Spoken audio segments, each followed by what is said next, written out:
Green construction chemicals, eco friendly construction chemicals याचा आता trend चांगला आलेला आहे मार्केटमध्ये. म्हणजे नेमकं काय ग्रीन केमिकल्स म्हणजे काय? आता आपण एकदम सिंपल उदाहरण बघूया की आपण घरामध्ये पेंट मारतो आणि त्या पेंटचा जो वास येतो आपल्याला आवडतो, बऱ्याच लोकांना, काही लोकांना आवडत नाही, पण तो त्या केमिकलचा वास असतो. त्या पेंटमध्ये जे व्होलाटाईल कंटेंट असतात त्याचा तो वास असतो. असे काही पेंट्स अवेलेबल आहेत का मार्केटमध्ये की ज्याच्यामुळे असा वास येत नाही? तर हो, असे पेंट आपल्याकडे अवेलेबल आहे की ज्याच्यामध्ये अल्ट्रा लो VOC कंटेंट आहे.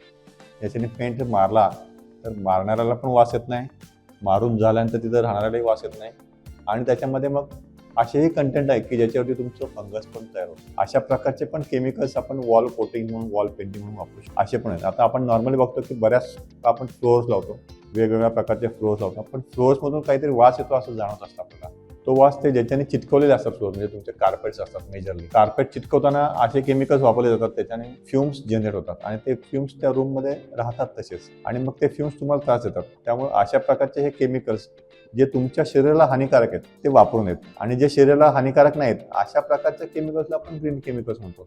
आणि त्या ग्रीन केमिकल्सचा वापर झाल्याने तुमची स्वतःची हेल्थ चांगली राहते अशा लोकेशन्सला, जिथं तुम्ही काम करता, जिथं तुम्ही राहता. त्यामुळे अशा प्रकारचे प्रोडक्ट्स तुम्ही वापरणं गरजेचं आहे, किंवा अशा प्रकारचे प्रोडक्ट वापरायला तुम्ही तुमच्या कॉन्ट्रॅक्टरला, इंटिरियर डिझायनरला, आर्किटेक्टला सांगणं गरजेचं आहे की बाबा जे फिनिशिंगचे प्रोडक्ट्स आहेत, उदाहरणार्थ पेंट आहे किंवा कार्पेटच्या खालचे केमिकल्स आहेत, चिटकवायचे केमिकल्स आहेत, ते ऑलमोस्ट ग्रीन केमिकल्स असायला पाहिजे. ग्रीन केमिकल असेल तर राहणाऱ्याला त्याचा त्रास होणार नाही. अशा प्रकारचं हेल्दी वातावरण आपल्या घरामध्ये तयार होऊ शकतं त्यामुळे.